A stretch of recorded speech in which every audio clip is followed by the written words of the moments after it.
Sean todos ustedes muy bienvenidos a la primera de las dos jornadas de trabajo que hemos organizado conjuntamente la Real Academia de Ciencias Morales y Políticas y el Instituto Español de Estudios Estratégicos acerca del conflicto de Gaza. Dicen los estatutos de nuestra Real Academia que la función que nos corresponde es textualmente ilustrar sobre los puntos y cuestiones de mayor importancia, trascendencia y aplicación de las ciencias morales y políticas según los tiempos y las circunstancias. Y estarán ustedes de acuerdo conmigo en que vivimos en un momento complejo en el ámbito internacional y que se acumulan los temas y las cuestiones que merecen ser objeto de atención. Y entre ellas, evidentemente, la vieja, nueva, desgracia, con visos de ser perdurable, cuestión de Oriente Medio. Antes de continuar, quisiera expresar, como presidente de la Real Academia, nuestra satisfacción por realizar actividades conjuntas con el CSDN y muy en particular con el Instituto Español de Estudios Estratégicos. Son tiempos para pensar, tiempos para reflexionar. La acción requiere una reflexión previa y, por tanto, un conocimiento de los datos objetivos de los problemas y la adopción de soluciones eficaces. Tiene, además, nuestra Real Academia una larga tradición de presencia de militares en los puestos tanto de académico numerario como de académico correspondiente. Quiero recordar aquí a la figura irrepetible que todos añoramos del teniente general Muñoz Grandes Galilea, fallecido hace algún tiempo, que muy próximamente será sustituido en la medalla que ostentaba por el general de ejército Amador Enseñat y Berea, que ingresará en la academia. Pero contamos también con académicos correspondientes tan ilustres como el almirante Tafalla, que participa en la segunda de las jornadas que hemos organizado. Porque, en efecto, esta es la primera sesión de un doble coloquio. Primera sesión que se celebra hoy aquí, en la sede del CSDN, y la segunda que tendrá lugar el próximo 14 de febrero en la sede de la Real Academia.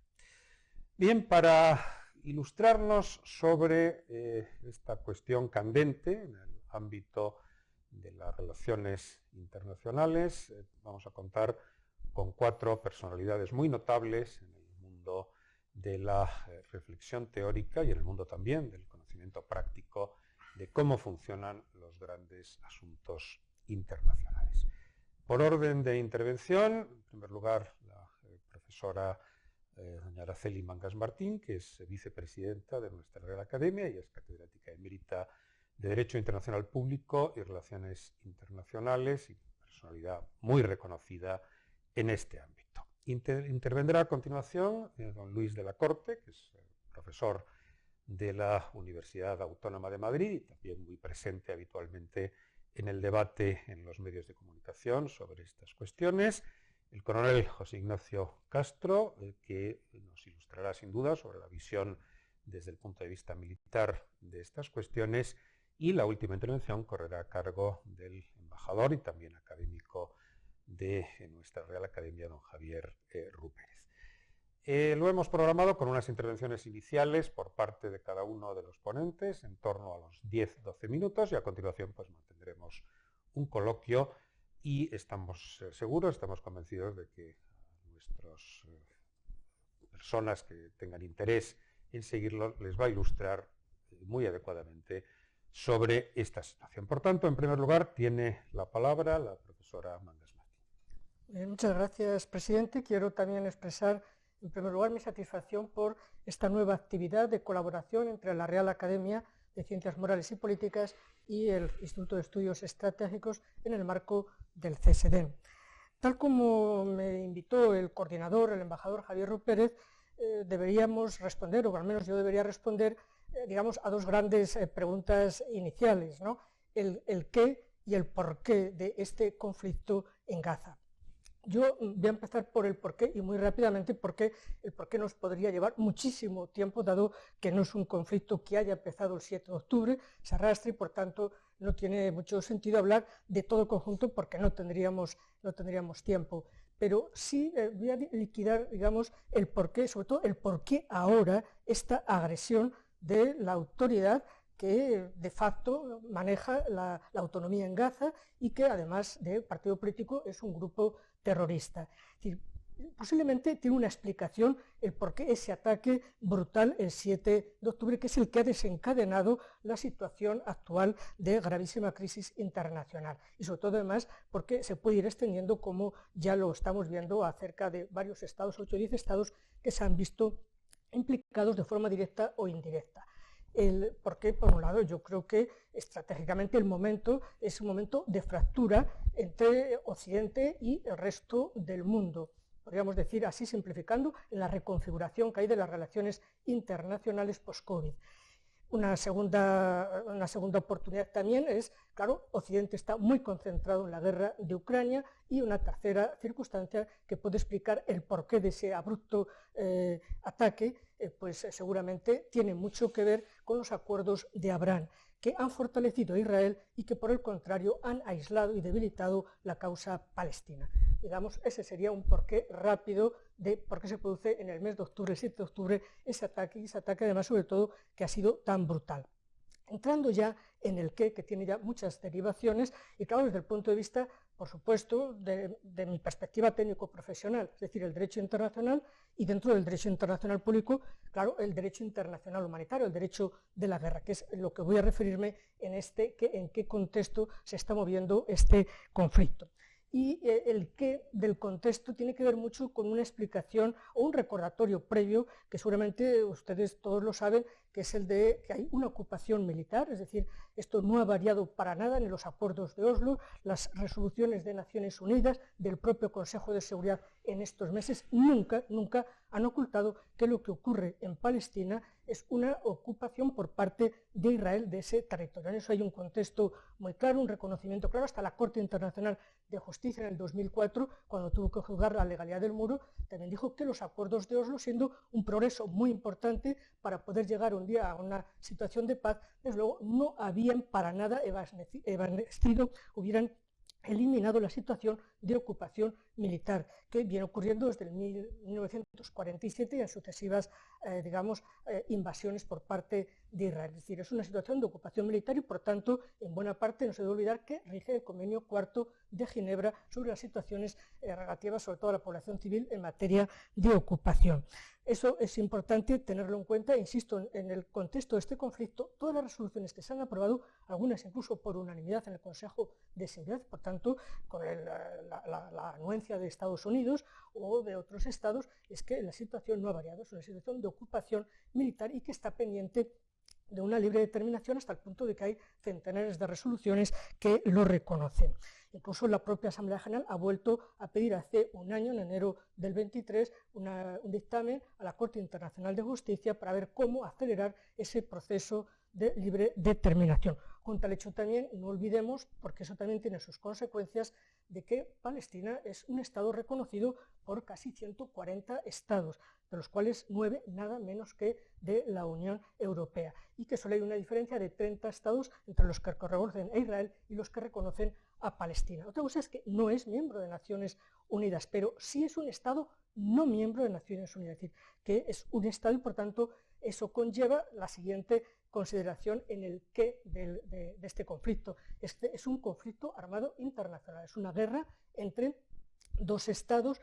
Es verdad que la agresión que se produce el 7 de octubre lo hace un grupo militar, un grupo terrorista bien reconocido, que es también un partido político en la zona de Gaza y que es la autoridad de facto escindida de la autoridad legítima en Palestina, que es la Autoridad Nacional Palestina, sobre todo la que ocupa Cisjordania, que es la moderada, es la que se mueve en el contexto de respeto a las normas internacionales. Y siempre hay que tratar de separar entre la brutalidad del terrorismo de Hamás y lo que son los palestinos, especialmente los palestinos en Cisjordania, sus autoridades, su sistema organizativo, incluso una parte de la población de Gaza seguramente no está involucrada en el terrorismo de Hamás. Entonces, eso es importante, saber por tanto que es una guerra internacional, es verdad que es una guerra simétrica entre un Estado organizado, reconocido internacionalmente, y sobre todo miembro de Naciones Unidas como es Israel, y por el contrario, bueno, pues el agredido, el agresor, claro, es fundamentalmente una organización terrorista, pero que domina un territorio y que para el derecho internacional es la autoridad de facto en ese territorio. Teniendo en cuenta que es una autoridad escindida, digamos sediciosa, rebelde respecto de la autoridad legítima, que es la Autoridad Nacional de Palestina, autoridad legítima reconocida en muchos convenios internacionales, incluso en convenios que tiene la propia Unión Europea, es decir, la Autoridad Nacional Palestina, la que hoy manda en Cisjordania, de jure y de hecho, es realmente la autoridad legítima de los palestinos. Entonces, en ese contexto, Hamas es una organización terrorista, sí, pero también es una organización que de facto es la que controla una parte de un territorio que a su vez el país responsable es Israel, en la medida en que no se han cumplido íntegramente los acuerdos de Oslo, de que eso tendría que llevar poco a poco hacia una transición hacia el reconocimiento de dos estados. Bien, es verdad que además la agresión que lleva a cabo el grupo terrorista Hamas la hace no solamente ya cometiendo crímenes de guerra, sino que seguramente lo que ocurrió el 7 de octubre es muy probable que si en algún momento hay un juicio como tal se pueda considerar como un crimen contra la humanidad. Es decir, no se trata solo de crímenes de guerra. Lo que allí ocurrió fue algo mucho más grave que un crimen de guerra. Fue un crimen contra la humanidad y porque además fue un ataque generalizado sistemático contra la población civil. Esa es una situación bastante clara cometida por el grupo Hamas en ese día, el 7 de octubre, y en los días siguientes. Luego después es verdad que hubo también combates abiertos y sostenidos, que ahí ya, en el caso de que se hayan cometido, serían crímenes de guerra y no crímenes contra la humanidad, que es lo que con toda seguridad se podrá comprobar que cometió Hamas esos primeros días. Y naturalmente el agredido es un Estado miembro de Naciones Unidas, Israel, un Estado que sin duda fue objeto de una agresión y por tanto de un hecho ilegítimo. Y es cierto que Israel tiene por tanto derecho clarísimo a la legítima defensa respecto de ese ataque brutal del 7 de octubre. Es verdad que la respuesta siempre a la legítima defensa no es convertirse en agresor y por tanto ningún Estado agredido o agresor tiene libertad de medios para llevar a cabo sus actos de guerra y por tanto siempre tiene que moverse dentro del contexto de los 4 convenios de Ginebra, además del reglamento del convenio cuarto de la Haya relativo a la guerra terrestre, que está en vigor, porque Israel, como Palestina, ambas partes lo son de los 4 convenios de Ginebra y también, por supuesto, del convenio cuarto de la Haya. No es parte del protocolo primero de 1977 Israel, sí Palestina, y por tanto solo se puede aplicar los 4 convenios de Ginebra y las normas de la Haya, que como saben básicamente es el reglamento del convenio cuarto, el reglamento sobre la guerra terrestre. Y es muy claro que en la respuesta de Israel seguramente se han relajado las reglas de enfrentamiento. Se han relajado las reglas de enfrentamiento porque efectivamente ha habido, bueno, pues, digamos, un número de víctimas muy desproporcionado. Ciertamente tiene justificaciones porque cuando hay un número de víctimas excesivo hay que saber por qué ha sucedido. Si ha sido porque intencionalmente se ha ido a por ellas o por el contrario se trata de lo que llamaríamos daños colaterales como consecuencia en esa zona del hacinamiento, como consecuencia de que el Hamas es una organización no solamente terrorista, es una organización de milicianos, es la organización política de ese territorio y capilariza toda la sociedad. Y por tanto a veces el agredido Israel no tiene facilidades para poder hacer la distinción obligatoria entre combatientes y no combatientes, entre población civil, sus bienes, etc. Y eso bueno, pues puede justificar buena parte del exceso de víctimas que ha producido. Y también quisiera comentar que en las estadísticas que tenemos, los datos sobre las víctimas son de una sola parte y por tanto nada fiables porque son nada menos que de la organización política de Hamas. Naciones Unidas reconoce en su página web que no puede dar datos y que su organización allí de protección de la población palestina no ha podido conseguir allí en el terreno datos fiables de las víctimas. Teniendo en cuenta los datos que dice Hamas que de personas víctimas, Hamas no distingue entre combatientes y no combatientes, da un total de 25.000 víctimas, mientras que organizaciones profesionales consideran que por lo menos un 40% está ocultando que son milicianos, son gente que, digamos, cubría las consideraciones formales de ser combatientes. Por tanto, de esos 25 hay que por lo menos retirar 10.000 que seguramente son, digamos, los que se han implicado directamente en combates, y el resto pueden haber sido daños colaterales o quizá también una inadecuada, a lo mejor, estrategia militar por parte de Israel, creyendo que podía, al bombardear las zonas donde están los túneles y por tanto arrasar casas y lo que hubiera, llegar a los túneles. Luego han tenido que entrar sobre el terreno y porque ese bombardeo que han llevado a cabo apenas ha roto los túneles desde el bombardeo desde el aire, ¿no? Es decir, que quizá por eso se han producido muchos más daños, tanto en bienes civiles como en bienes militares.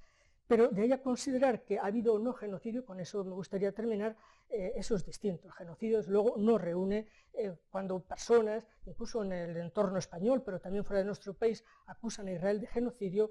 Es verdad que ha habido excesos verbales de ministros, algún que otro militar, pocos, pero los ha habido. Pero, en fin, ese tipo de expresiones instintivas de pensamiento no constituyen genocidio. El genocidio es cuando las organizaciones, en este caso, si Israel hubiera tenido la intención y por lo tanto hubiera sido una política de Estado el exterminar a los palestinos. Eso en ningún momento se ha podido probar como consecuencia de las acciones militares de Israel. Y es verdad que le ha llegado una demanda, y con eso ya cierro, porque en 2 o 3 semanas la Corte Internacional de Justicia se pronunciará sobre las medidas cautelares pedidas por Sudáfrica para considerar si está habiendo o no genocidio. Pero Sudáfrica no acusa a Israel por los hechos militares desde el 7 de octubre hasta ahora en la defensa legítima de Israel, sino por la política continuada de Israel todos estos años anteriores y también durante el conflicto, pero una política continuada de hacer muy difíciles las circunstancias de vida de la población palestina, y que eso pudiera llevar con el tiempo, con ese apartheid, que es como lo llama Sudáfrica, con ese apartheid, a la exterminación o a la destrucción total o parcial de los palestinos. Ha pedido medidas cautelares que son, entre otras, el alto el fuego inmediato, y seguramente las medidas cautelares, algunas se las va a conceder la Corte Internacional de Justicia, la Corte de la Haya. No es la Corte Penal, es la Corte Internacional de Justicia, porque ambas partes, Palestina e Israel, son partes del convenio sobre genocidio y, por tanto, ese convenio permite directamente la demanda entre las partes. En 2 o 3 semanas lo sabremos. Lo que sí sabemos es que siempre la Corte Internacional de Justicia ha concedido algunas medidas cautelares, no todas las que se han pedido, pero sí algunas. Y de hecho, en la última ocasión, cuando Rusia agredió a Ucrania y Ucrania acusó a Rusia ante la Corte, sí que ordenó el alto el fuego, que naturalmente, como todos sabemos, pues Rusia no respetó. En definitiva, Israel se encuentra con esta demanda ante la Corte Internacional de Justicia por el genocidio. También olvidemos que varios estados, Chile y alguno más de Hispanoamérica, han pedido a la Corte Penal Internacional que indague todos los hechos, tanto los de Hamás como los de Israel, por si las personas concretas que los cometieron, ya con nombres y apellidos, no estados, personas concretas, puedan llegar a ser enjuiciadas. Muy difícil, porque Israel no es parte de la Corte Penal Internacional, y para eso, bueno, pues seguramente tendría que ser el Consejo de Seguridad el que pidiera esa actuación. Palestina sí lo es, y por tanto sí que podría ser acusada Palestina a través de su autoridad de facto de los crímenes de guerra y crímenes contra la humanidad, seguramente cometidos el 7 de octubre y días después. Y luego, sin olvidar que tiene pendiente ante también la Corte Internacional de Justicia la obligación de considerar la libre determinación, el derecho de Palestina a ser un Estado. Nada más. Muy bien, muchas gracias, profesora Mangas. La segunda intervención corresponde al profesor de la Corte.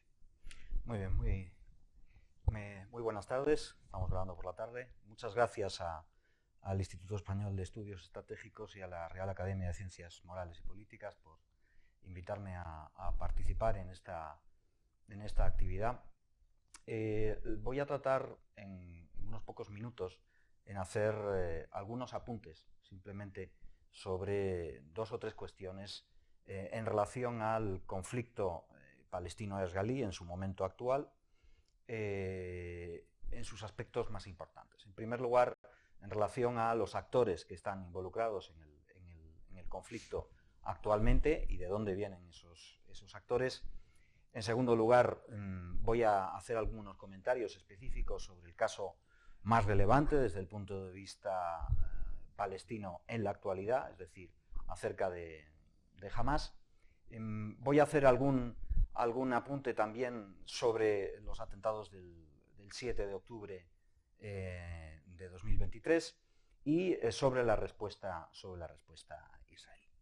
En el caso de los actores involucrados en el conflicto palestino-israelí, obviamente no podemos reconstruir, no hay tiempo ahora para reconstruir todo su desarrollo, pero sí es importante tener en claro un aspecto decisivo de su evolución desde el principio, desde la propia fundación del Estado de Israel. Y es que a lo largo de todo el desarrollo del conflicto, por la parte palestina se ha ido produciendo a lo largo de las décadas una sustitución y una ampliación de los actores que han tratado de representar y de actuar como valedores de los intereses palestinos frente al Estado de Israel. Y en ese proceso de sustitución y ampliación se van produciendo algunos cambios relevantes. Recuerdo que la Organización para la Liberación de Palestina se funda en 1964. Esa organización, que agrupa un número amplio de partidos, milicias, movimientos palestinos de la resistencia palestina, empieza a adquirir un perfil político en los años 70 y que posteriormente el principal partido de la OLP, Fatah, da un paso decisivo en esa dirección al reconocer al Estado de Israel. Después de ese momento hay otro momento crucial de cambio que se produce en los años 90, que es impulsado por la Conferencia de Madrid y luego por los acuerdos de Oslo en 1993, y que abre la situación de la posibilidad del desarrollo de un proceso de paz. Eso por lo que corresponde o por lo que respecta a los actores palestinos que hasta ese momento al menos, digamos, tenían un reconocimiento oficial. Pero a la vez, a partir de los finales de los años 60, principios de los 70, el conflicto palestino-israelí se ve afectado por la aparición y la sucesión de una serie de milicias armadas y de grupos terroristas, algunos de los cuales, en realidad muchos de ellos, todavía están en activo hoy. Y ahí hay dos diferenciaciones importantes que hacer para tener un mapa de conjunto sobre los actores palestinos implicados en actividades armadas y en actividades terroristas. En primer lugar, hay una aparición progresiva de diversos grupos armados de carácter laico y nacionalista. El Frente Popular para la Liberación de Palestina, el Frente Democrático Popular para la Liberación de Palestina, Septiembre Negro, Abu Nidal, otra serie de grupos. Y a partir de finales de los años 70 y sobre todo a lo largo de los años 80, principios de los 90, el conflicto palestino-israelí en cierta medida se islamiza gracias a la aparición de otros grupos y milicias armadas que ya no tienen solo una orientación nacionalista, sino que combinan esa orientación nacionalista con un planteamiento, un objetivo y una ideología islamistas. Los más destacados son la Yihad Islámica Palestina, que se funda en 1979, y posteriormente Hamas, que aparece entre finales de 1987, principios de 1988, en el contexto del inicio de la primera intifada. Y a esto se van a sumar otra serie de grupos, la mayoría de ellos islamistas, grupos armados que practican el terrorismo, la mayoría de ellos islamistas. En el contexto reciente, toda esta miriada de grupos armados palestinos, de nuevo, debe ser clasificada en dos niveles. Por un lado, hay la mayoría de grupos, algunos de carácter laico, otros islamistas, como ya he dicho, que se dedican fundamentalmente a la actividad armada. tanto en Gaza como en Cisjordania. Sería largo ahora nombrar a todos ellos. Pero hay un segundo nivel de actividad terrorista que en el caso palestino ha sido promovida por Hamás, que con el tiempo evolucionó hacia algo más complejo que un simple grupo u organización terrorista.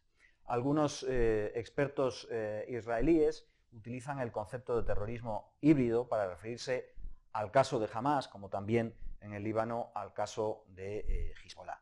Un terrorismo híbrido es un terrorismo que solo puede ser promovido por una organización o por un movimiento que consigue combinar distintos tipos de estructuras y actividades. Por un lado, la estructura militar o armada, con una estructura dedicada a actividades de carácter asistencial y a provisionar de servicios a la población, y una estructura política hasta constituirse en partido político. Cuando una organización armada consigue desarrollar una estructura compleja con esos tres elementos, la capacidad de captar apoyo popular se incrementa de manera sustantiva. Y eso es lo que ha marcado la evolución de Hamás.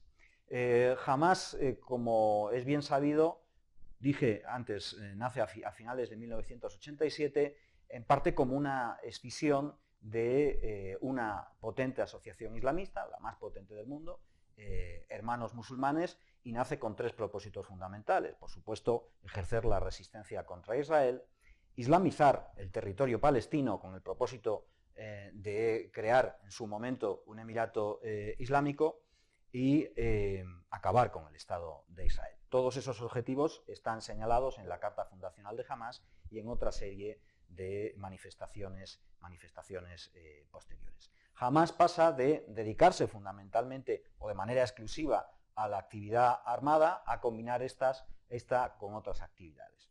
En los años del proceso de paz, en los años 90, Hamás se dedica esencialmente a utilizar el terrorismo para sabotear los procesos de paz.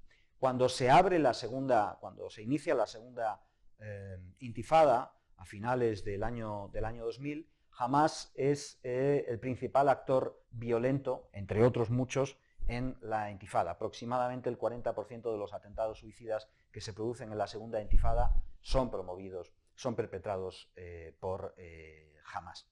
Con posterioridad, esa actividad violenta se incrementa, pero a su vez Hamás va desarrollando esa dimensión híbrida y va implicándose cada vez más en una actividad política. Llega a su momento más importante cuando, después de la retirada de Israel de Gaza en 2005, gana las elecciones en 2006 en Gaza y en 2007 expulsa por la fuerza, tras duros combates, a Fatah, el principal partido de la OLP.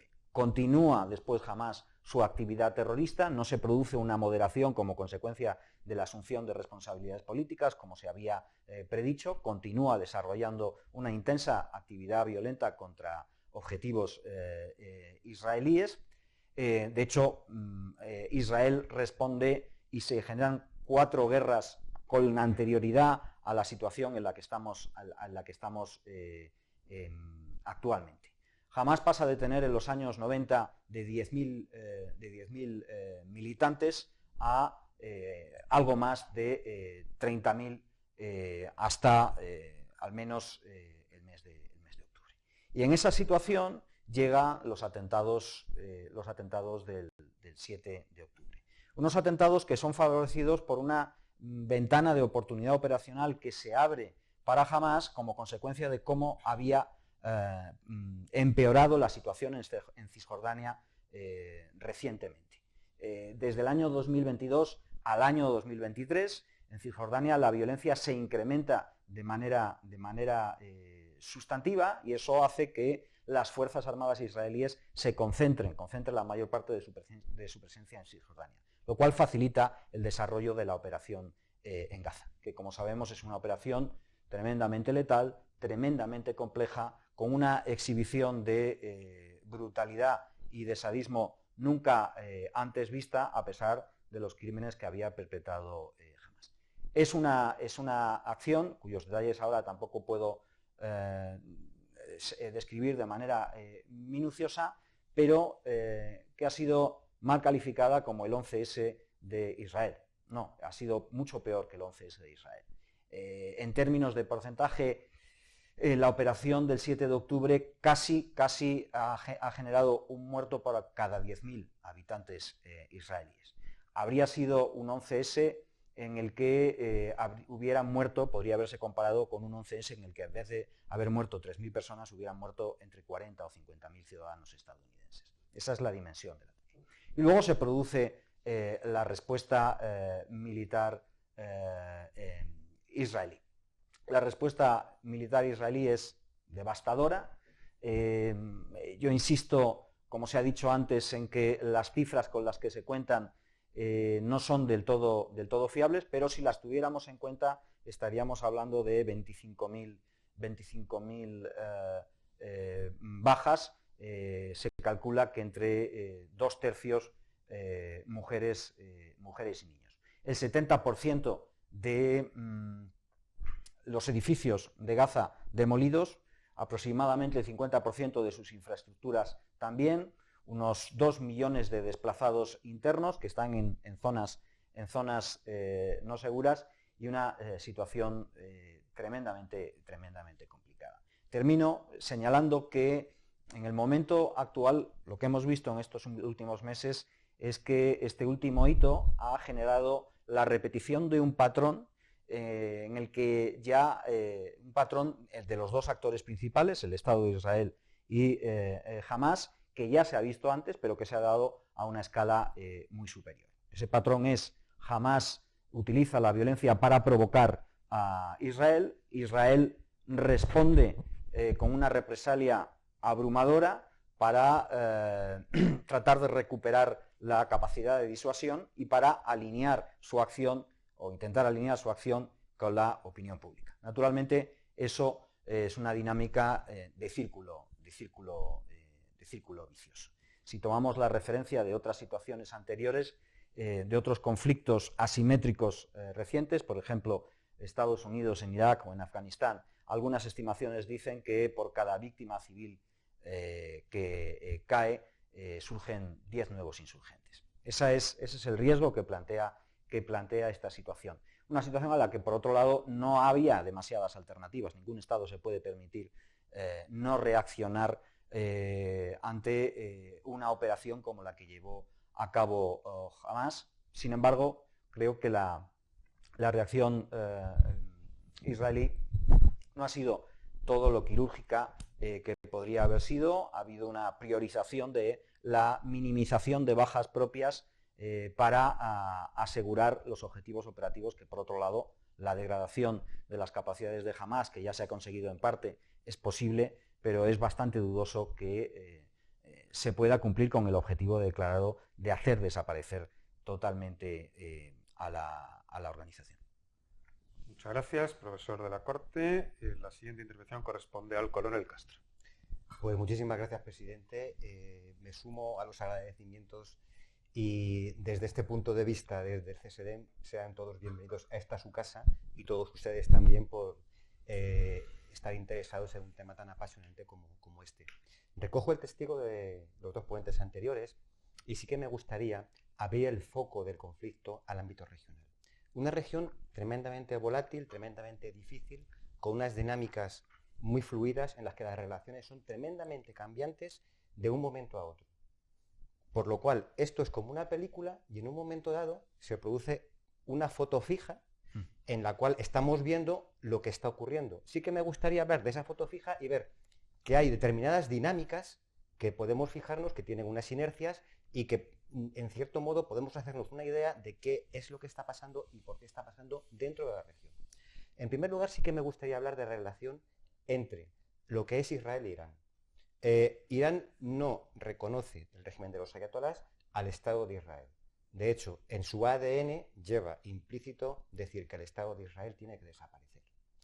Y Irán, que está llamada a ser una potencia regional dentro de la zona la han calificado muchas veces como la quinta esencia del poder híbrido. No solamente está utilizando sus fuerzas armadas, que están restringidas en cierto modo a territorios muy cercanos a Irán, sino que a través de grupos afines por todo lo que es Mesopotamia y Levante, y utilizando también organizaciones militares o paramilitares, como puede ser la Guardia de la Revolución Islámica, está extendiendo su poder por toda la zona. Estamos viendo organizaciones muy afines y de corte chií, como lo es el régimen de Irán.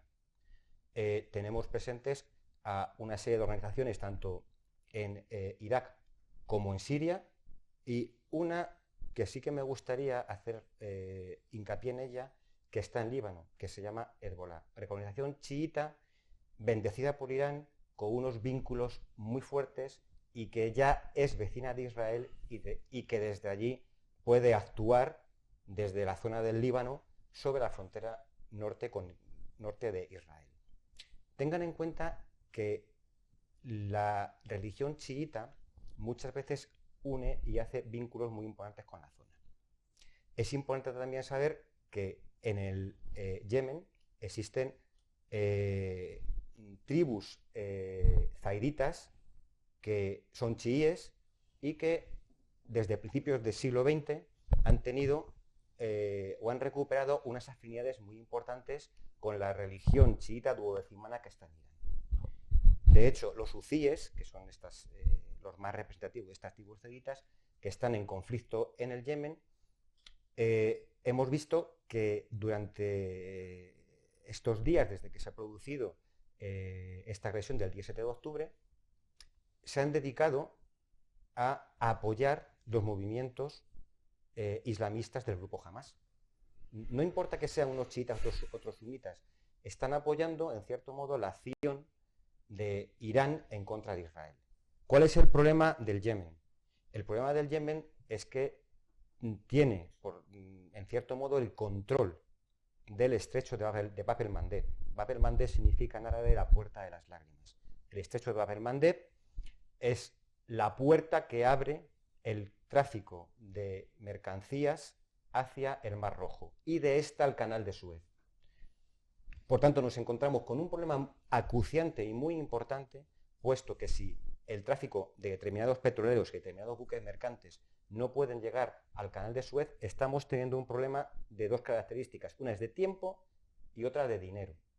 Con lo cual se están acrecentando los tiempos de llegada de productos a nuestra querida y vieja Europa y están aumentando los precios de determinadas mercancías y productos energéticos.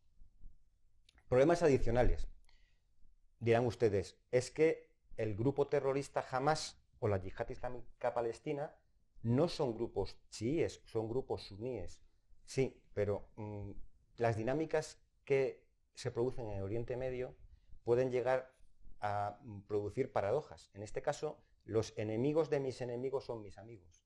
Por tanto, existe un determinado vínculo de, no amistad, pero por lo menos de relación, entre el grupo Hamás y grupos chiitas e incluso Irán, y estamos viendo una serie de apoyos o respaldos de este mundo chiita hacia determinados grupos sunitas, como bien puede ser Hamás o la Yihad Islámica Palestina.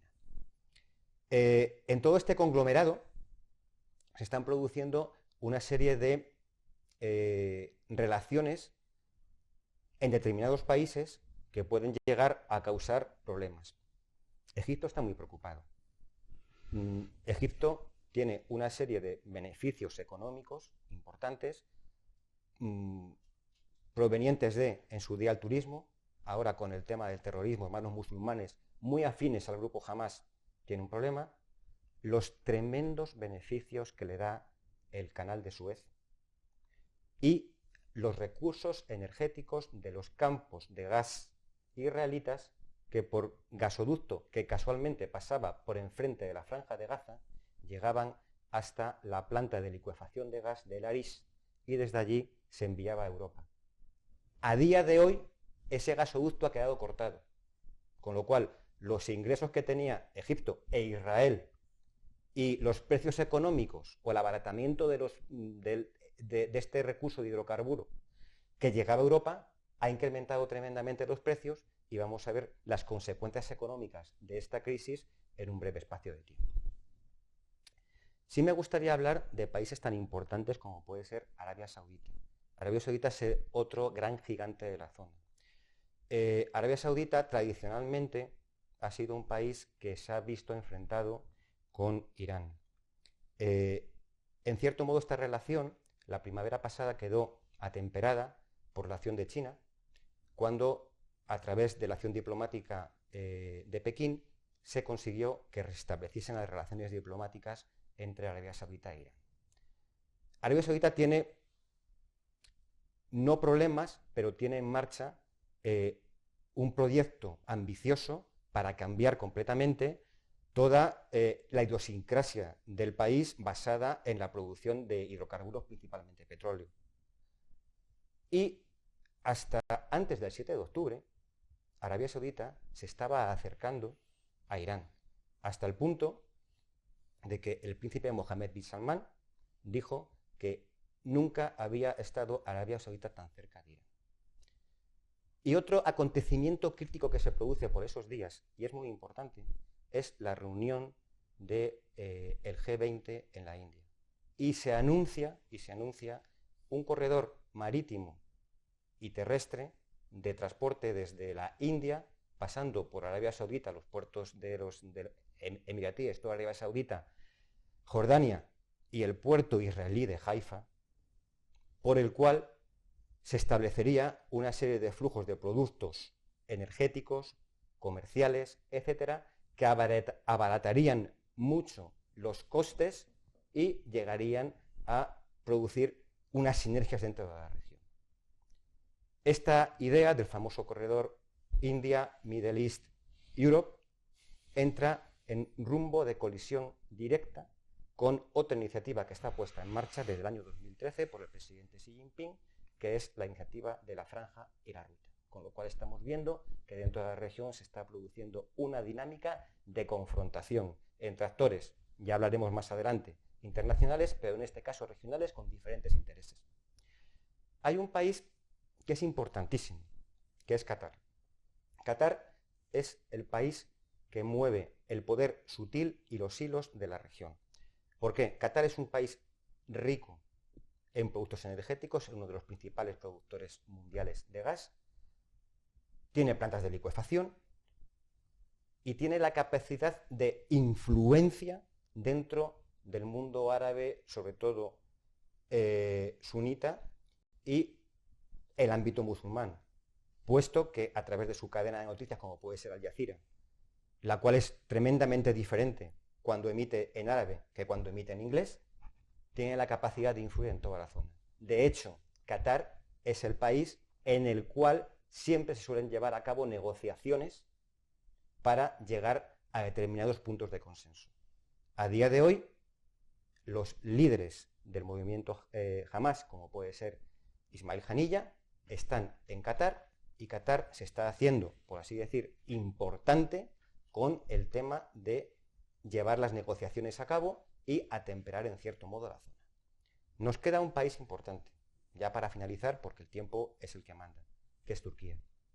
Turquía es un país interesado en ser el puente terrestre que una Oriente con Occidente. El puente terrestre de Anatolia siempre va a ser un eje de proyección de mercancías y el paso de productos energéticos.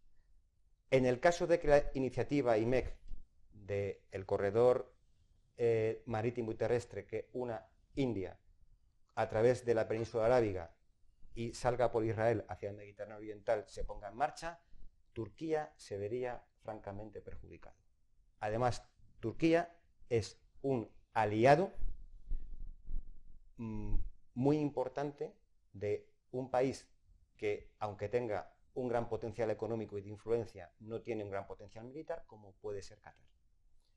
En este conglomerado de relaciones estamos viendo una dinámica muy cambiante y una volatilidad muy alta.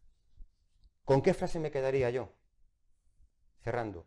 hay que intentar a toda costa que el conflicto quede confinado en el lugar en el que se ha producido y esto no llegue a expandirse a una región tan volátil como puede ser toda la del Oriente Próximo. Muchísimas gracias. Muchas gracias, coronel. La última intervención es del embajador Rupérez. Antes de darle la palabra, quiero agradecerle su trabajo de coordinación entre las dos instituciones para el éxito, para el buen éxito de estas jornadas. Embajador. Muchas gracias, presidente. Tengo que decir, no es la primera vez que hacemos este tipo de colaboración y la verdad es que como bien has apuntado al principio, es uno de los elementos fundamentales de la concepción de la academia y al mismo tiempo también tengo que decir que es un resultado que ofrece un resultado realmente magnífico, ¿no? De entendimiento, de información, de colaboración. De manera que gracias a todos los demás y por supuesto gracias al CSD y al Instituto del CSD. Yo lo primero que quería recordar es que estamos en guerra, que es una afirmación un poco brutal, pero es la realidad. Estamos en guerra. Estamos doblemente en guerra. Estamos hablando de Gaza, pero convendría hablar de Ucrania también, ¿no? Al fin y al cabo tenemos ya dos guerras, ¿no? Dos guerras que, como siempre ocurre en el mundo mundial, pues acaban por tener algún tipo de conexión, sobre todo desde el punto de vista de las consecuencias, ¿no? ¿Cómo comienzan las guerras? Las guerras comienzan siempre por un factor, un individuo, una nación o un grupo que se cree autorizado a utilizar la violencia para conseguir determinados fines políticos, ¿no? Es lo que ha pasado en Ucrania y es lo que ha pasado en Gaza, ¿no? Podemos sacar toda una serie de consecuencias de lo que ocurre en Ucrania, pero claramente en Gaza lo que ha ocurrido es que un grupo terrorista, como todo el mundo define, ha decidido utilizar la violencia para conseguir algunos fines políticos. ¿Cuál era el fin político inmediato? El fin político inmediato era acabar con las posibilidades del plan Abraham, que era un plan que estaba concebido por la administración americana ya en los tiempos del presidente Trump y que consistía básicamente en abrir toda una serie de líneas de conexión política y diplomática entre Israel y algunos países del Oriente Medio, fundamentalmente Arabia Saudita. De hecho, no sería capaz de describir exactamente cuál era la fecha, pero era una fecha muy temprana, el 7 de octubre del año 2023, cuando estaba previsto que Israel y Arabia Saudita establecieran relaciones diplomáticas. Lo cual hubiera supuesto un cambio importante, no digo yo que radical, porque al fin y al cabo también, como estamos viendo y sabemos todos, pues tampoco las relaciones entre Arabia Saudita y el resto del mundo árabe son especialmente fluidas, porque hay muchas divisiones entre ellos. Pero ciertamente hubiera introducido una dinámica radicalmente diferente de la que estamos contemplando en estos momentos. Eso se ha roto. No es que se haya roto definitivamente, en su momento habrá que considerar cuáles son las posibilidades de recuperación, pero en este momento esa relación diplomática que hubiera traído otra serie de relaciones diplomáticas que estaban incluso, hay que recordarlo también, estamos en España, que estaban incluso ya antepuestas con el establecimiento de relaciones diplomáticas entre Israel y Marruecos, porque era parte exactamente de la misma concepción, hoy están claramente en entredicho, ¿no? En segundo lugar, siempre ese tipo de actividades guerreras traen consigo toda una serie de consecuencias, ¿no? Una de las consecuencias que no sé si estaban exactamente calculadas, pero ciertamente han producido un efecto que es realmente demoledor, es que en mi experiencia vital, posiblemente en la experiencia de todos nosotros, nunca habíamos visto unas manifestaciones antisemitas como las que se están produciendo en estos momentos. Si nos remitimos a la historia, posiblemente nunca desde los tiempos del Holocausto habíamos contemplado esa manifestación brutal de sentimientos antisemitas, ¿no? Que en el fondo lo que tienen como objetivo es un objetivo muy claro, que es la desaparición del Estado de Israel. Y desde ese punto de vista a mí me parece importante también tener en cuenta el papel de Irán. Es decir, cuando contemplamos actos terroristas, en el fondo siempre hay una pregunta que tiene mala contestación porque existe insuficiente información, que es ¿quién ha sido el autor intelectual? Yo creo que el autor intelectual es Irán. Yo creo que la acción de Hamás el 7 de octubre hubiera sido difícilmente explicable y difícilmente realizable si no hubiera sido con el apoyo y con la planificación y ciertamente con el aplauso de Irán. Porque al fin y al cabo Irán tiene un objetivo muy claro, que es la desaparición del Estado de Israel.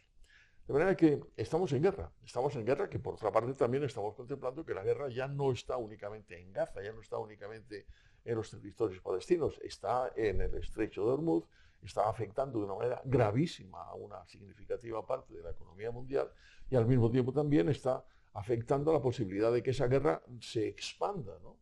Que pasa siempre, ¿no? Al fin y al cabo, tampoco se trata de volver mucho al pasado, pero ¿cuándo empezó la Segunda Guerra Mundial?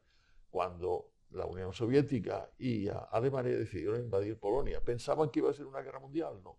¿Pensaba jamás que iba a ser una guerra tal como la ha respondido Israel? Seguramente no. Pero ciertamente las guerras al final pues tienen una dinámica que es difícilmente controlable y que nos lleva a una situación enormemente grave, ¿no?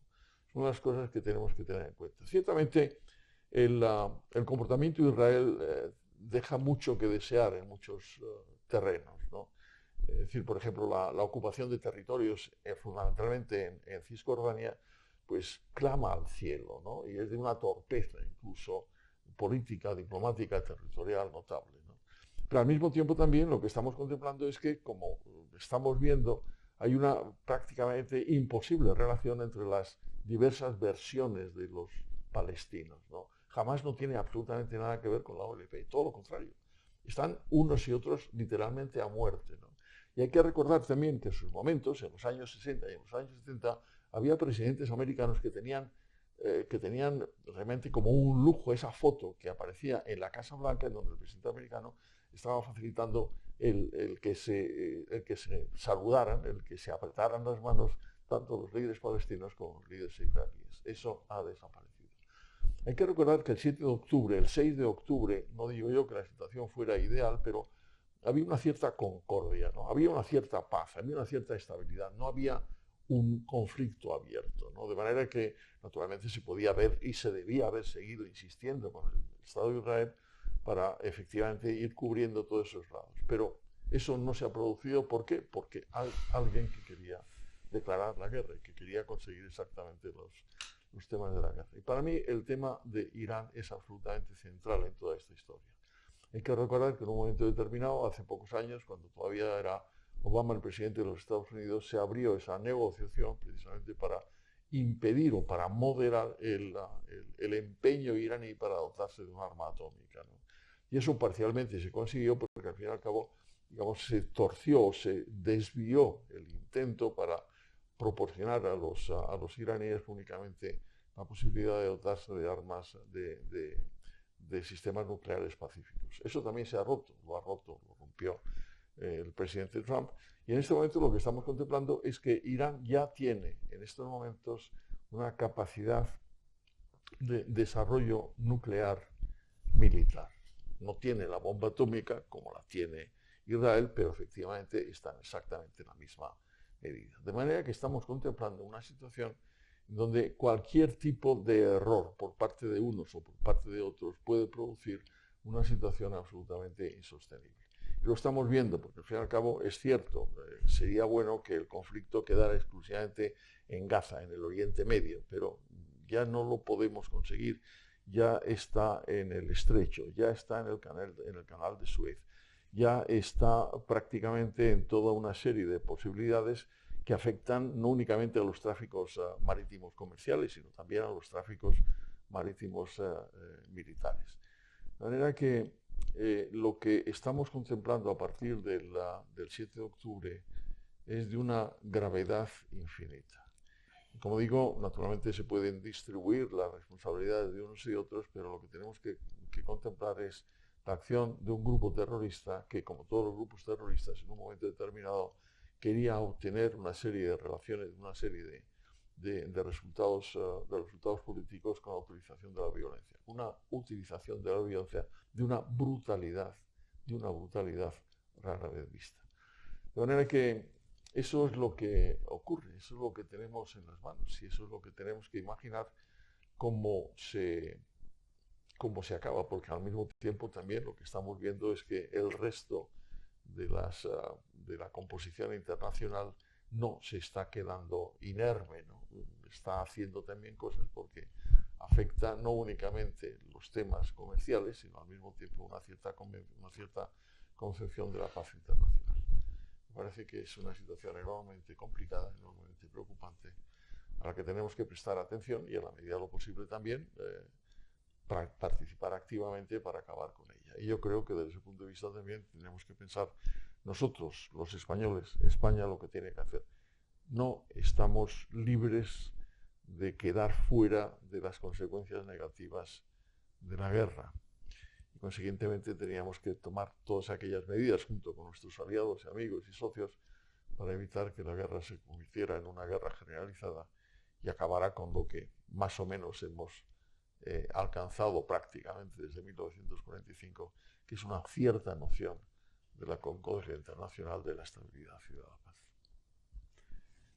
Muchas gracias, embajador, por la intervención. Tenemos unos minutos para plantear otras cuestiones que se añaden a las muy interesantes intervenciones de nuestros ponentes. Yo tengo algunos temas que voy a poner sobre la mesa y luego pues daremos la palabra a los ponentes por el mismo orden para que respondan a aquello que tengan por más conveniente.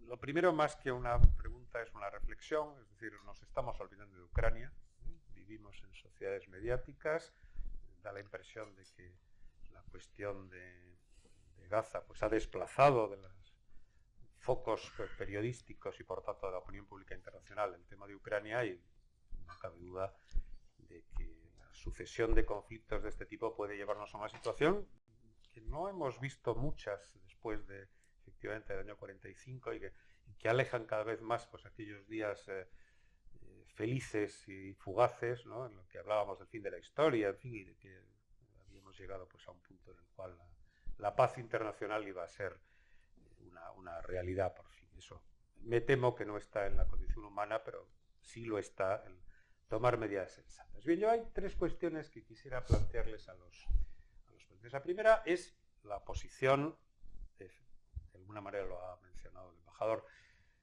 la posición que está tomando y que debería tomar la Unión Europea como tal y los gobiernos de los países de la Unión Europea y muy particularmente el español. Una reflexión o una valoración sobre esa cuestión. La segunda, que también ha aparecido de una manera y de otra, es, digamos, el juego moderados radicales, tanto en el mundo palestino como en Israel. Hemos hablado bastante de moderados y radicales en el caso del mundo palestino, pero también los hay. En Israel hay críticas al gobierno de Netanyahu y hay, bueno, pues, opciones, digamos, distintas de plantear la cuestión, que evidentemente es la respuesta a una agresión y por tanto pues no es nunca fácil de medir, pero sin duda ese debate existe, ¿no? Y la tercera es una cuestión probablemente más técnica, más militar. Se dejó sorprender Israel el 7 de octubre, es decir, se podían haber tomado medidas precautorias para evitar que, digamos, de una manera sorpresiva y por tanto de una manera dramáticamente eficaz pues, se produjera el acto de agresión, ¿no? Por parte de la organización terrorista Hamas contra el Estado de Israel. Hay, no diré desidia, que no es la palabra, pero hay alguna falta de eficacia, digamos, en el control preventivo de ese tipo de actividades, que es una cuestión que ha saltado con alguna frecuencia a la prensa internacional. Bueno, pues sobre estas tres cuestiones o sobre cualquier otra que tengan por conveniente y por un tiempo pues, aproximadamente 3-4 minutos cada uno, voy a dar la palabra a los ponentes por el mismo orden de antes. Profesora Mangas. Muy bien, muchas gracias.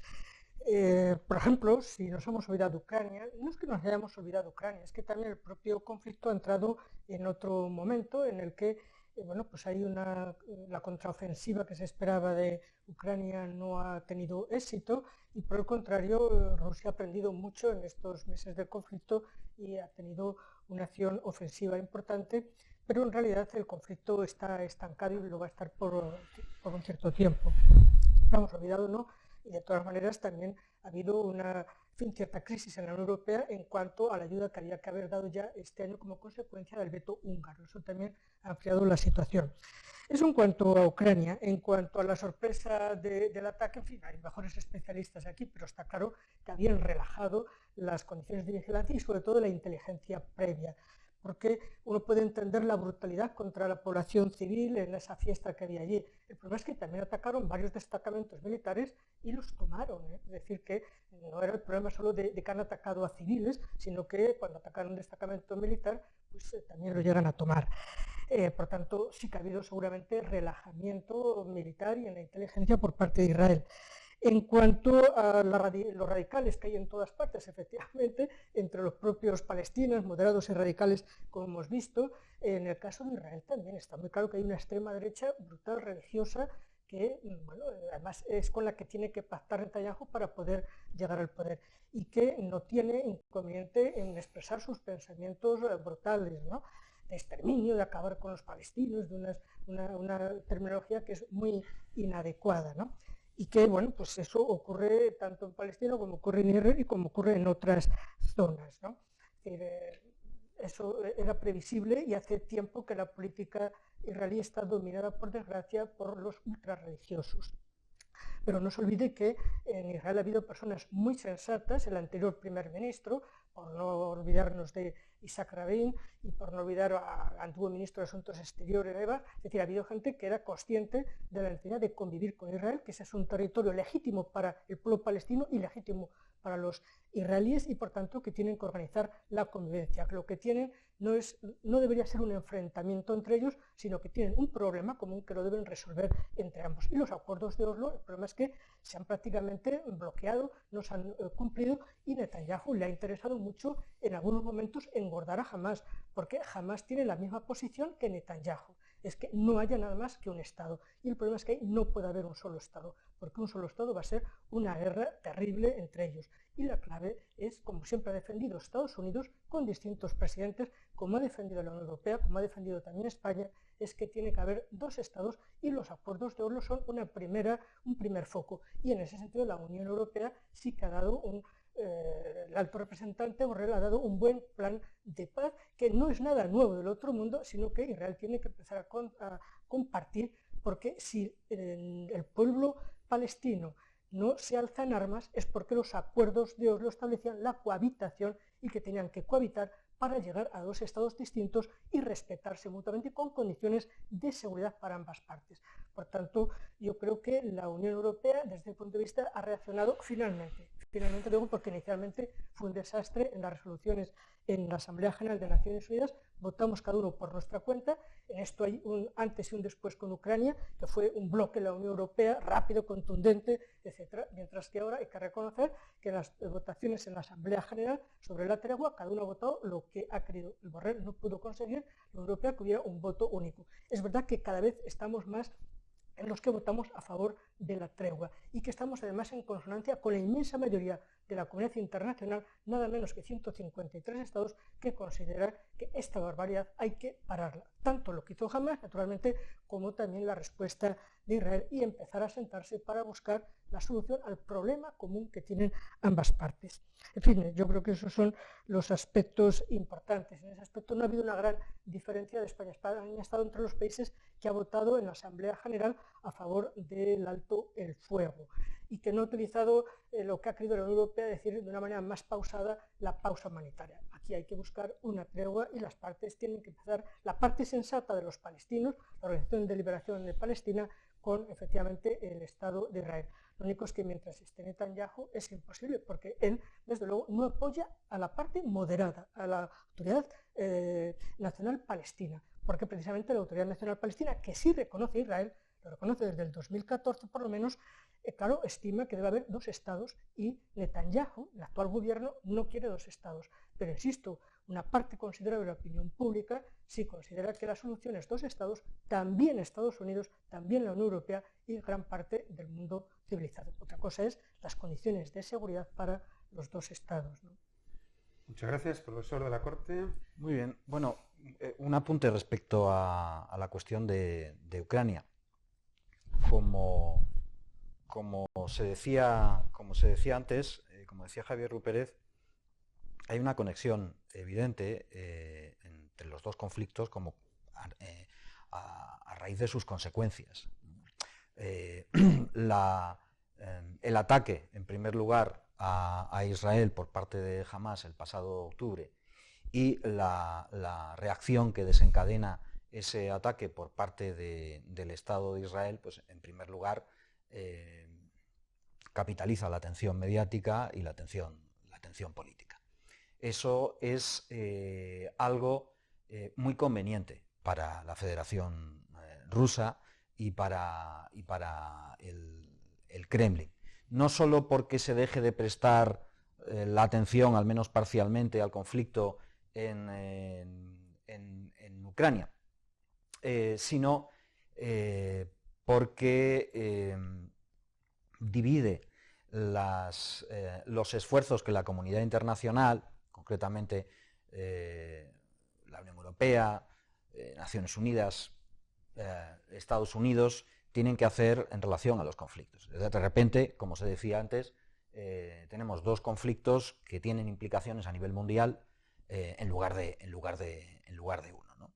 Y en dos zonas tremendamente calientes. Claro, la gestión del conflicto el apoyo a Ucrania, para ser más concretos, en el conflicto con Rusia, está teniendo evidentes costes.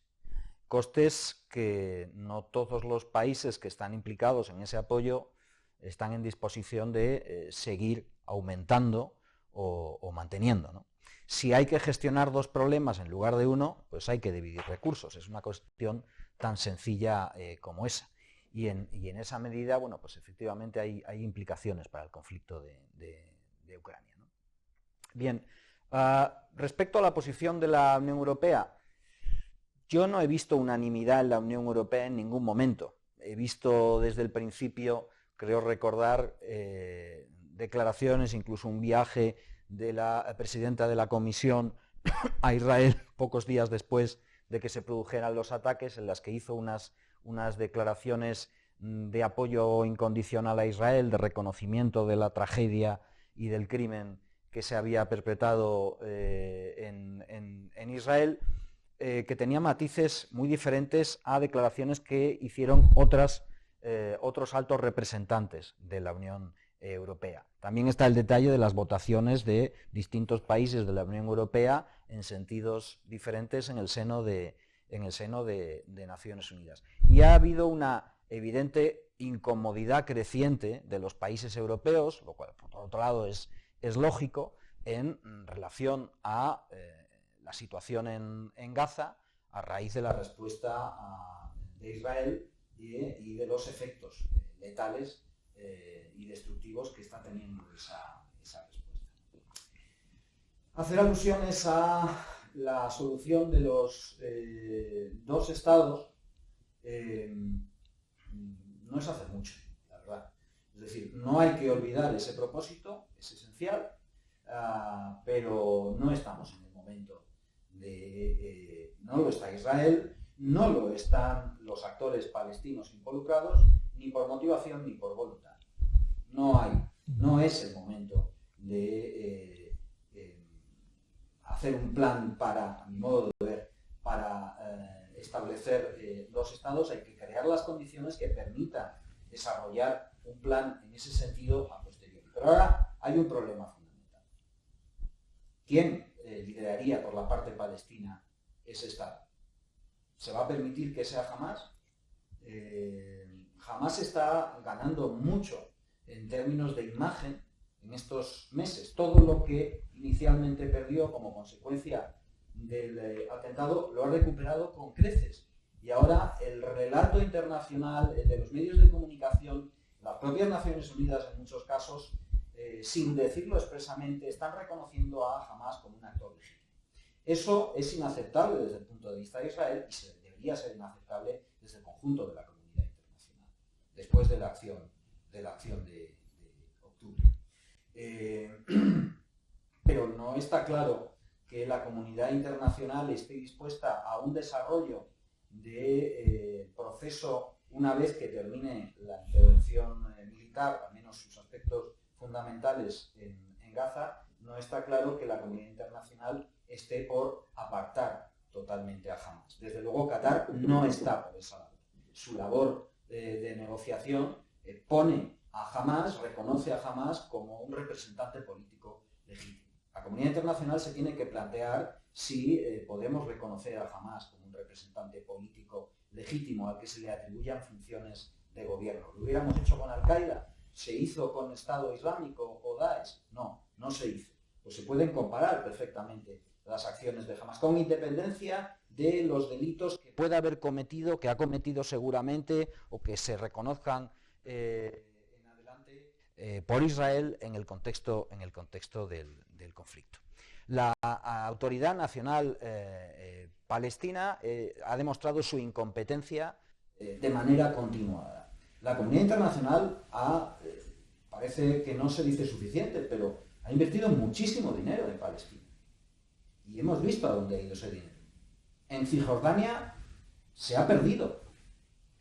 En Gaza, para construir 500 kilómetros de túneles y armarse, no para otra cosa.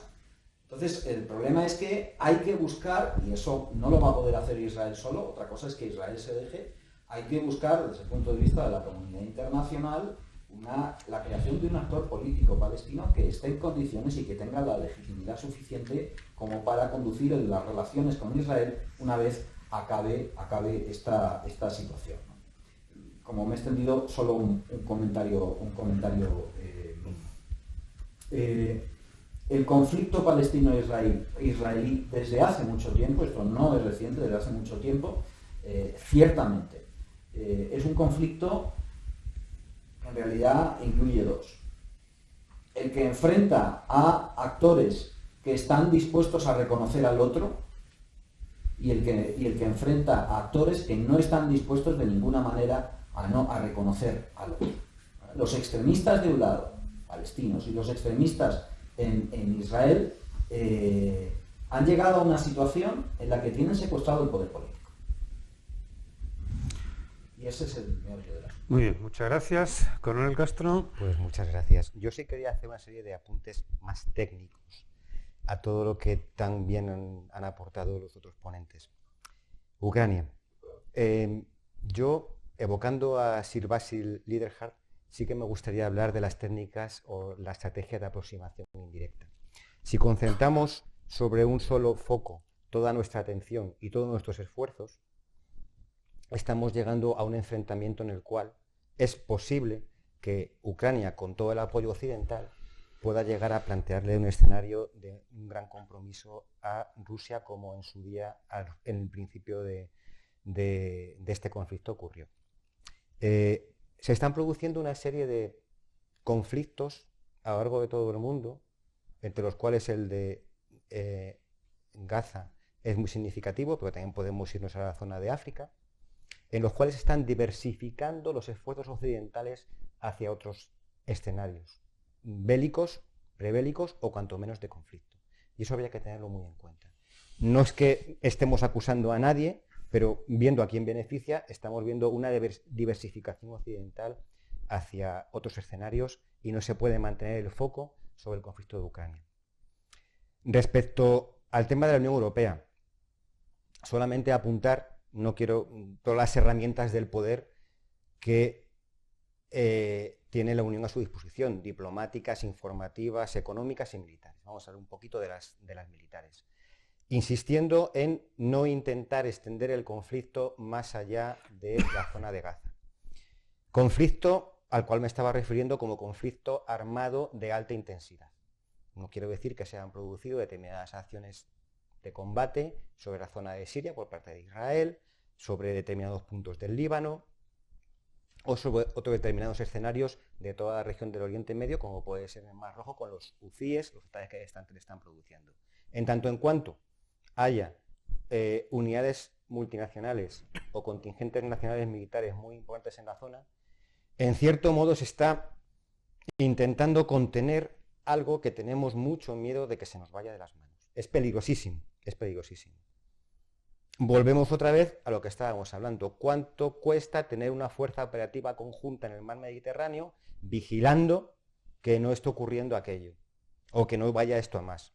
¿Cuánto cuesta tener una fuerza de buques en el Mar Rojo que cuando los huthíes sueltan un dron con un motor de una segadora de césped, la contestación es un misil que cuesta millones de dólares?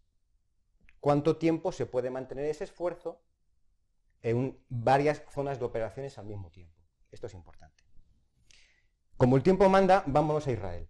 Vámonos a Israel y vamos a ver los problemas que tiene el propio Israel dentro de sí mismo. No vamos a hablar ya del tema político, que lo han descrito perfectamente, vamos a meternos en el tema militar. El ejército israelí tiene un tremendo componente reservista. Una parte que está activo y una parte reservista que es muy grande. Las 3 divisiones que están combatiendo en Gaza City son 2 de ellas con un alto componente activo y parte de componente reservista. Una de ellas es prácticamente reservista entera y la que está combatiendo en Han Yunis tiene un componente activo muy importante. Pero aparte de esto, Israel tiene un problema muy importante con su frontera norte, con lo cual tiene que retener un contingente militar importante para asegurar el flanco que deja al descubierto. Toda esta gente que está movilizada son gente que no está trabajando en sus puestos de trabajo y produciendo riqueza para el país. Por tanto, al gobierno de Israel se le está acabando el tiempo en términos económicos. Tiene allí un problema muy grave y muy importante. Que les pilló de sorpresa, no les pilló de sorpresa. Es que es complicado. El terrorista puede fallar 999 veces y como acierte una, tiene éxito. El contraterrorista puede acertar 999 veces y como falle una, es un fracaso. Yo creo que el Sinn Beit estaba más focalizado hacia la zona de Cisjordania y que estaba prácticamente convencido de que con los problemas que tenía con los colonos, la zona de Cisjordania era la zona por donde iba a ocurrir algo importante. Y en la zona de Gaza, con las medidas que en su día el presidente Netanyahu había aplicado, creyendo que dando una serie de permisos a los trabajadores, una serie de dotaciones económicas, etcétera, no iba a ocurrir nada. De hecho, dejan pasar a la zona maquinaria de excavación con la cual rompen los muros y a través de ellos se lanzan los ataques que se producen. Por tanto, la sorpresa es, en tiempos, lugares y con métodos inesperados, causar una acción sobre una fuerza enemiga que queda completamente desprevenida y a merced del ataque que se produjo. En cierto modo, yo creo que es un apunte técnico sobre todo esto que se ha realizado. Muchas gracias, Javier Rupérez. Sí, yo quería comenzar precisamente por las observaciones del coronel Castro, ¿no? Que, es decir, ¿sabían los agentes de inteligencia americanos que se iba a producir el 11 de septiembre? No lo sabían. ¿Sabían los servicios de inteligencia españoles que se iba a producir el ataque del 11 de marzo? No lo sabían. La verdad que es cierto que al fin y al cabo, afortunadamente, los servicios de seguridad son capaces de cubrir muchas eventualidades y no se nota o no se sabe, pero aquellas que no saben cubrir o que no pueden cubrir se nota mucho.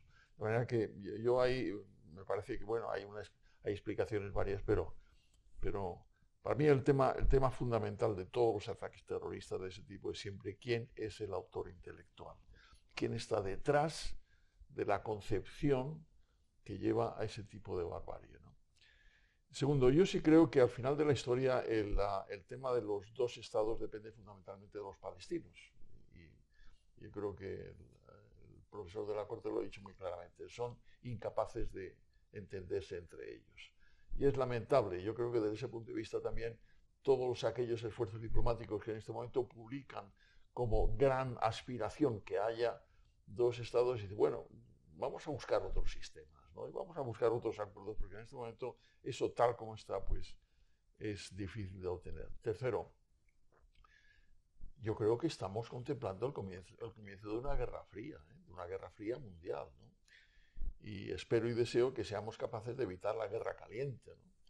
Pero claro, estamos contemplando toda una serie de datos, por otra parte, perfectamente comprensibles. Las opiniones públicas europeas están cansadas y agotadas del apoyo a Ucrania. Bueno, no sé exactamente, sé lo que yo querría que pasara con Ucrania, ¿no? No sé exactamente lo que va a pasar. Lo que sí pasa es que si Ucrania pierde la guerra en términos convencionales, la pierde Polonia, la pierden los estados bálticos, la pierde Rumanía, la pierde todos aquellos países que en su momento formaron parte de la Unión Soviética y que en el momento en que efectivamente, como nos recordaba el presidente, se tuvo la sensación de que habíamos alcanzado la parusía, pues a lo mejor resulta que la Unión Soviética revive, ¿no? Y claro, desde ese punto de vista nos volvemos a encontrar en dos bandos, ¿no? ¿Cuál es el otro bando posible, ¿no? Hombre, hay que recordar que en este momento hay una colaboración militar importante entre Irán y Corea del Norte. De manera que eso nos lleva también a unas conclusiones enormemente graves. Porque ¿quién está ahí? Hombre, está, no digo yo que esté directamente, pero está la Federación Rusa sin ningún tipo de duda. ¿Está China? No lo sabemos. Yo creo que los chinos generalmente se comportan de manera cauta. No lo sabemos. Pero claro, al final nos encontramos con toda una serie de planteamientos que en el fondo están poniendo en duda planteamientos absolutamente fundamentales de lo que creemos que es el porvenir adecuado de la humanidad, en libertad, en democracia, en respeto a los derechos humanos, en respeto al derecho internacional, en respeto a las Naciones Unidas. Y yo creo que eso está claramente en peligro en este momento, o está en duda. De manera que, ¿cuáles son las conclusiones? Yo, digamos, no es que comprenda, pero al fin y al cabo, pues siempre hay divergencias entre los miembros de la Unión Europea o entre los miembros de la OTAN, pero que unos y otros tengan en cuenta qué es lo que nos estamos jugando en Gaza, en el Estrecho de Hormuz, en el Canal de Suez y en Ucrania. Porque si no tomamos notas, pues al final acabamos en la guerra caliente, ¿no? En la guerra caliente al final normalmente la pierden los malos, ¿no? Bueno, pero mientras tanto con unas pérdidas humanas, económicas, con unos retrasos en la civilización terribles, ¿no? Y yo creo, para mí, esta es la conclusión de esta discusión. Hay muchos datos y son absolutamente importantes y necesarios conocer desde el punto de vista técnico, desde el punto de vista militar, desde el punto de vista político, pero estamos contemplando una guerra fría entre unos y otros. Pongámonos en el sitio que yo creo que debemos estar, el sitio que es el de la Unión Europea, el sitio que es el de la Alianza Atlántica, el sitio que es el espíritu fundacional de las Naciones Unidas, el espíritu fundacional de aquello que creía absolutamente fundamental, la renuncia al uso de la fuerza en las relaciones internacionales. Muy bien, pues muchas gracias a nuestros ponentes. Creo que el debate ha sido extremadamente interesante y clarificador. Gracias a quienes nos han seguido y les emplazo a todos a que continuemos el debate con otros ponentes el próximo día 14 de febrero en la Real Academia de Ciencias Morales y Políticas. Una vez más, mi agradecimiento al CSDEN y al Instituto Español de Estudios Estratégicos y el deseo de que sigamos colaborando en estas materias. Muchas gracias.